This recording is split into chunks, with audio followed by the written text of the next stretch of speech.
the truth I gave last evening. I spoke on the self-existence of God. Today I want to speak on the self-sufficiency of God. They are related, they are not identical.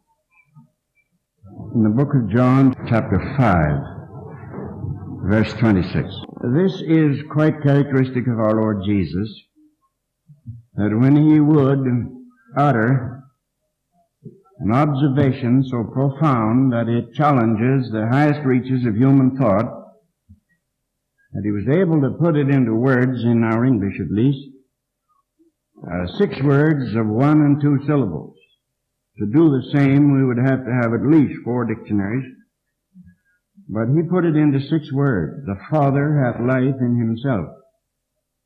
Now that statement singles God out alone as the one who has life in himself. And through the mystery of the eternal generation of the Son, he also is able to say the Son hath life in himself. What is true of the Father is true of the Son. For the Son and the Father are co-equal, co-eternal, and of one substance. So we will simply say that God has life in himself. Now this cannot be said of any other creature. If you were to take the phrase and hyphenate it, that which is God, and then take another phrase and join the words by hyphens, that which is not God, and keep that distinction in your mind all the time, it would help you, I'm sure it would. So that which is God is self-sufficient.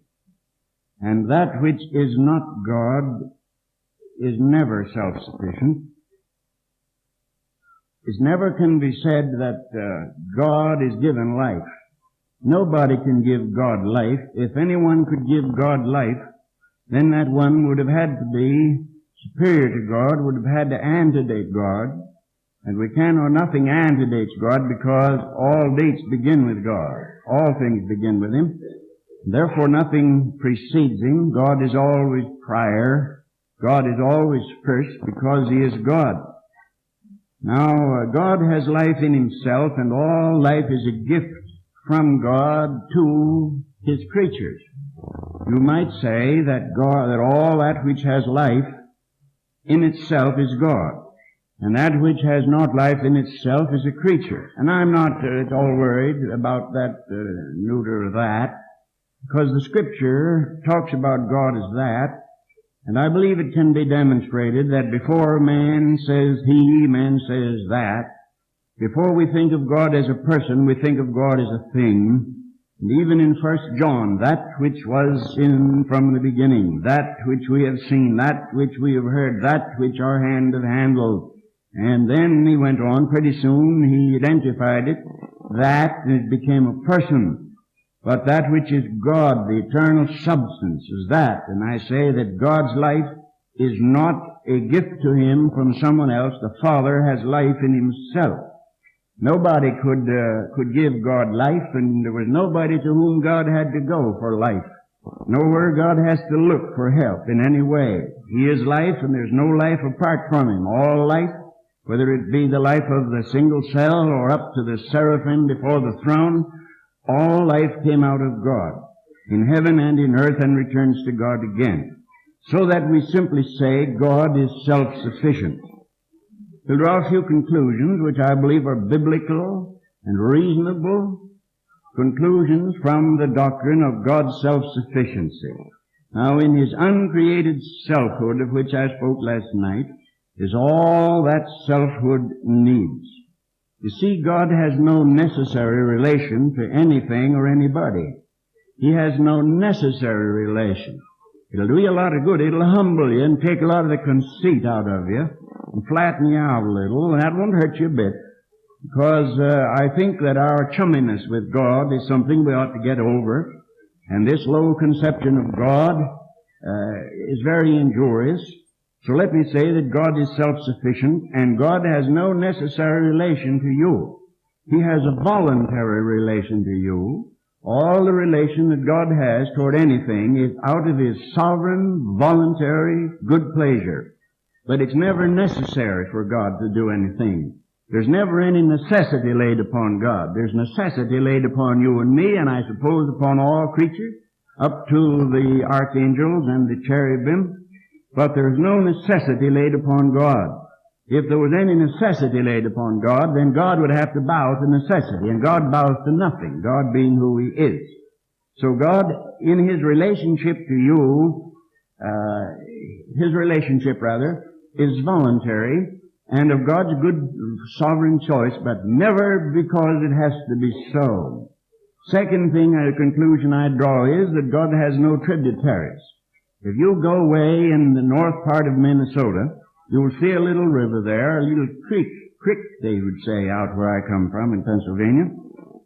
And you can toss a stone across that little creek, but if you follow it down to the delta, it will have grown to such immense size that I once got on a train, and a full-length train, and was pulled onto a barge and went across the river and took quite a while to get across. That's how wide the Mississippi is after it gets all its tributaries, the Missouri and the Loup and the Allegheny and the Susquehanna and the Monongahela and the Ohio.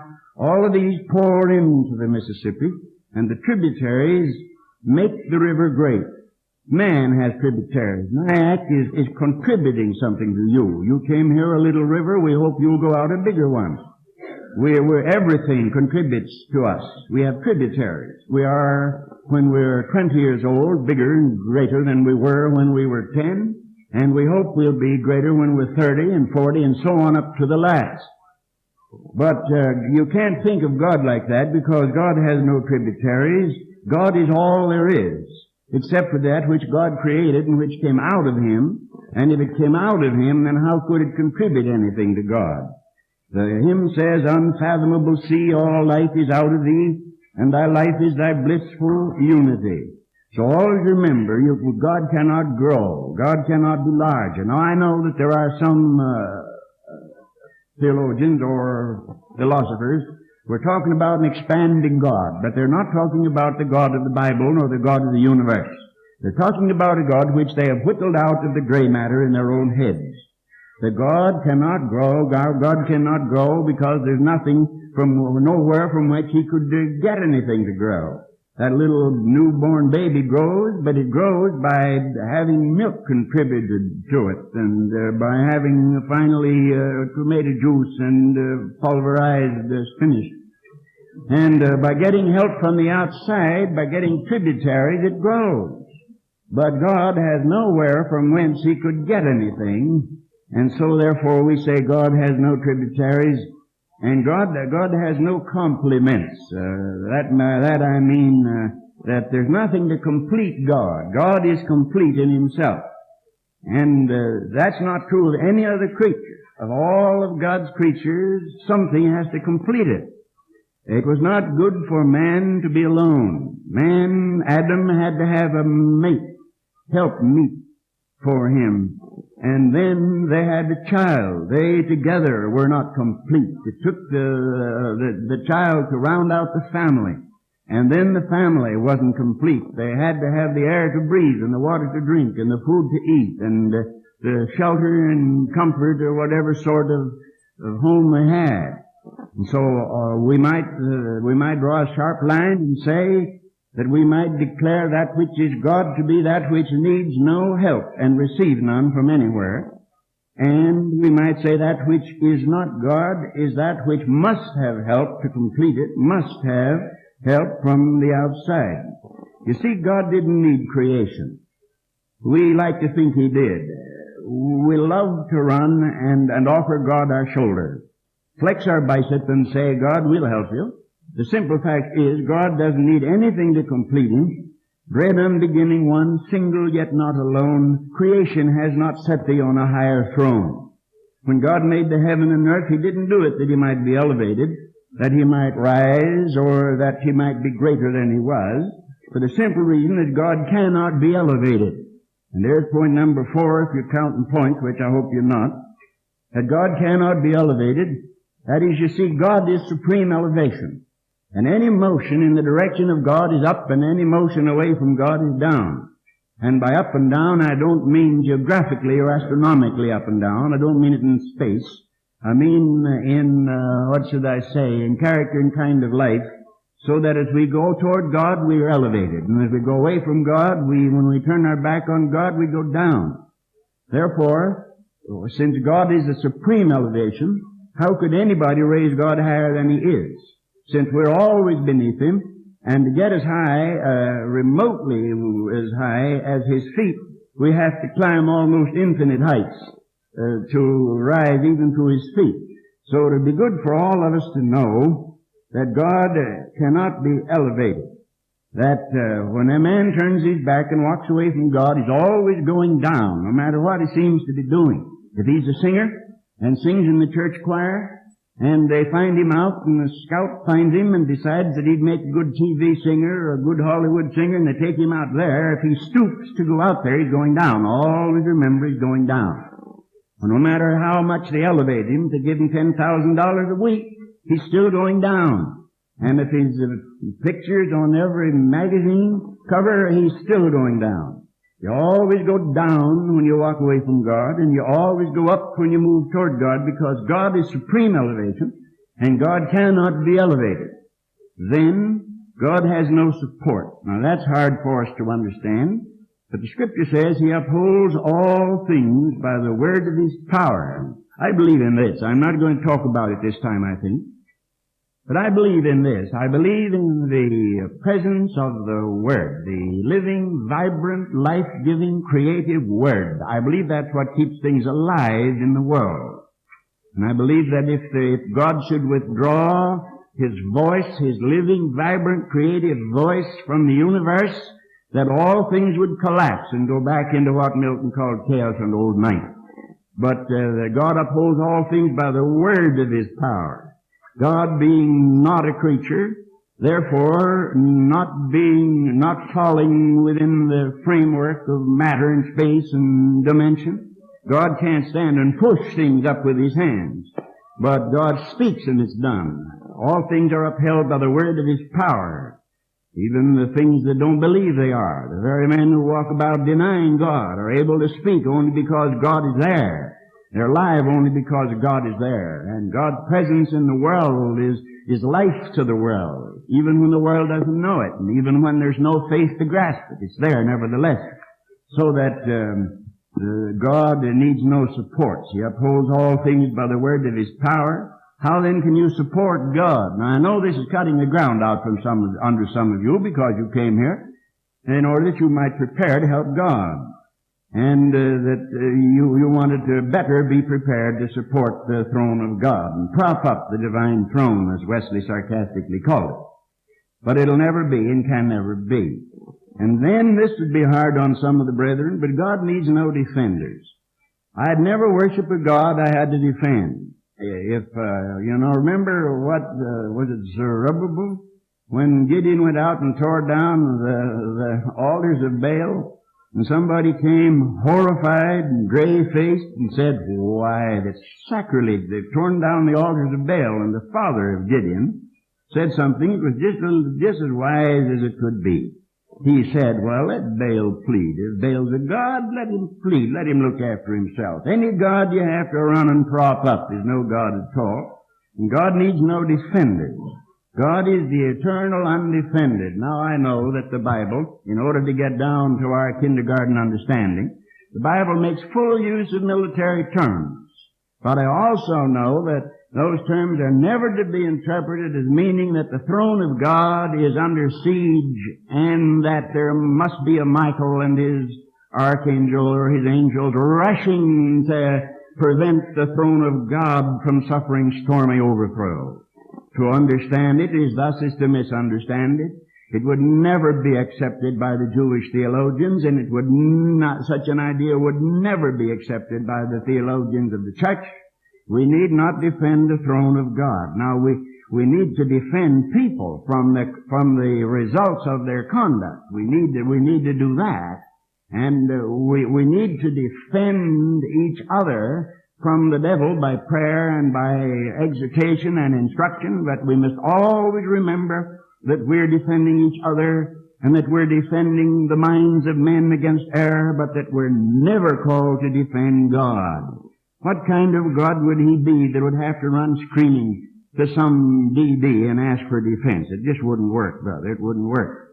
And if he did, I might pity him, but I never could worship him. To worship God requires that we admire him, and that admiration becomes incandescent, that it glows with holy heat and fire, and that it is as near infinite as human things can be. It's an abandoned, poured out admiration. That's one of the elements of worship. And if God is so weak that he has to have somebody defend him, how can you admire such a weak God as that? I worship God because God doesn't need my defense. If all the men in the world should suddenly become blind, the sun would still shine by day and the moon and the stars by night. For the shining of the moon and the stars, it doesn't depend upon man being able to see. If there was not a seeing eye in the universe, still the sun would shine on. And if all the people of the world turned atheist overnight and denied that God existed, it wouldn't change God in the slightest. Our lives through various scenes are drawn and vexed with trifling cares, but thine eternal thought moves on thine undisturbed affairs. I love to think of an undisturbed God. I'd hate to think of a God that had to call a star chamber in hasty session, get up at 4 in the morning and make a speech like de Gaulle did the other day. I'd hate to think of God being in such a tough spot. I say that if I needed help and I thought God could help me, I might sneak around and coax God to give me a little help for the time being. But I never could admire a God like that, and if you can't admire, you can't worship.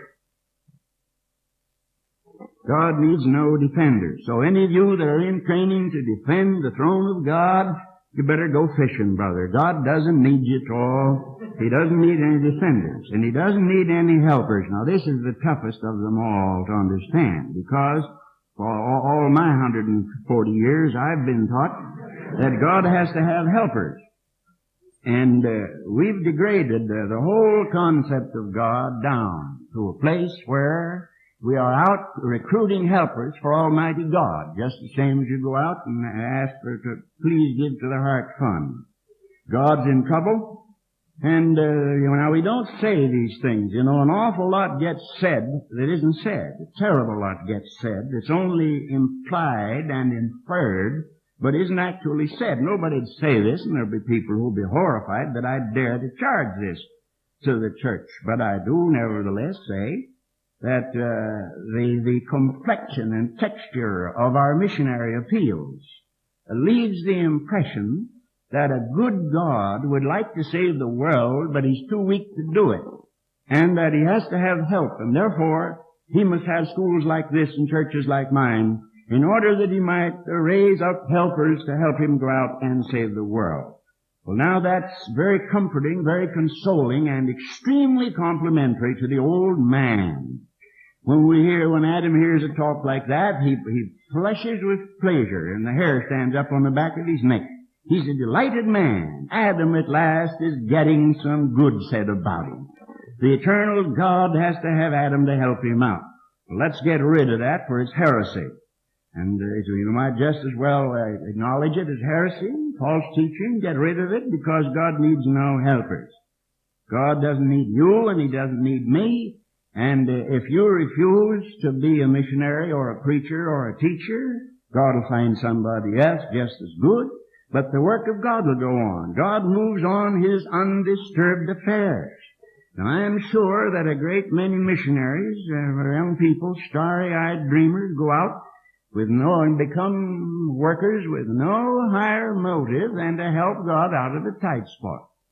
That the eternal God, his love got him in trouble, and his ability is unable to get him out. But if he can get enough recruits, he'll be able to make it.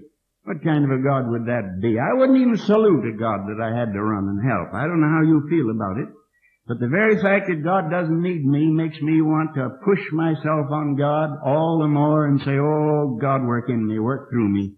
Say, get inside of me and clothe yourself with me and bless me and let me have a part in thine eternal plan. God will do it, and He does it. But if you should backslide or go back to Punxsutawney, the Lord's work won't collapse. It won't collapse. So if you've been thinking of going back to Punxsutawney, go back. God's work will be all right. You won't miss a thing. Now, that isn't popular, and that isn't what I heard all my life, you know. I always heard you have to help God out.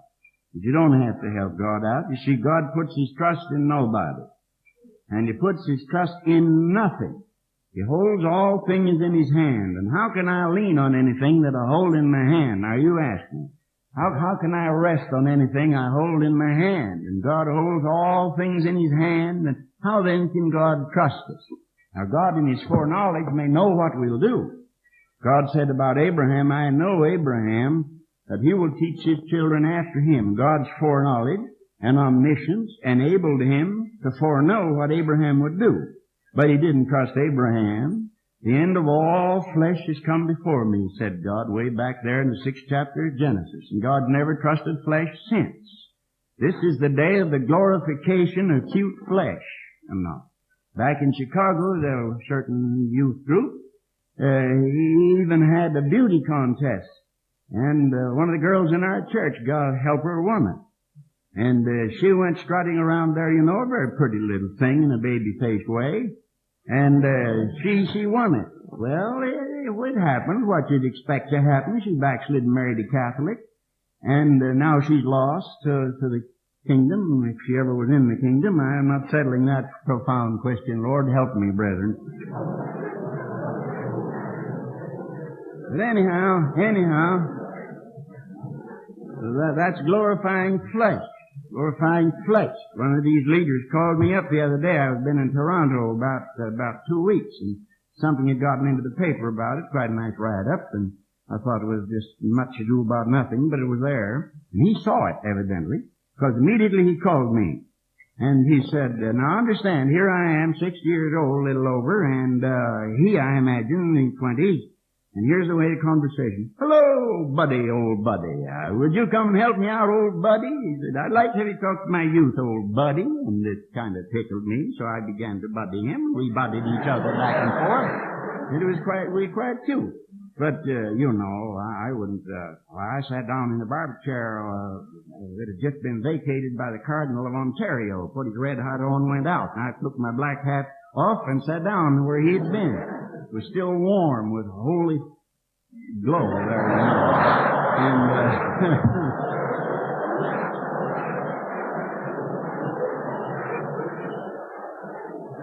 And yet, little as I think of the great system called modern Catholicism, I'd call him Father, Your Excellency. I wouldn't call him Buddy. I couldn't. I wouldn't do it, you know. But we're in the buddy stage now, and it's too bad. We go out just about the same spirit as we go to a basketball game. Now, basketball games are excellent, and they're fine exercise, and it's good for you, and if you didn't have something like that, you'd die. Studying all the time, keeping hours and listening to those abominable bells, you'd die. You have to have something. So I'm for it, but I'm saying that you don't carry the work of God on the same as you carry on a basketball game. I was sitting eating my dinner with some other people in Taylor University dining room, and I looked through the glass, and I saw 3 girls dressed very beautifully in uniform. And you'd think they'd all sat down on tacks because they were leaping, throwing their arms in the air. And later on, then, when I tried to get my hat, I found what they were doing. They were putting on, getting ready for a spontaneous pep session to get their team, whatever it was, I assumed basketball, to win. I could hardly get through to get my hat to get out in time to preach. But that kind of thing, you can't run the work of God like that, you know. Can't do it. But we're doing it now because we degraded God. We brought God down to our level. We've shot Him down where we can get a hold of Him and where we can explain Him. And God is the man upstairs that likes us. Well, it's too bad, my friends, but always remember one thing. No nation was ever greater than its religion, and no religion was ever greater than its conception of God. And Christianity at any time in history is high or low, noble or degraded, depending upon what it thinks of God.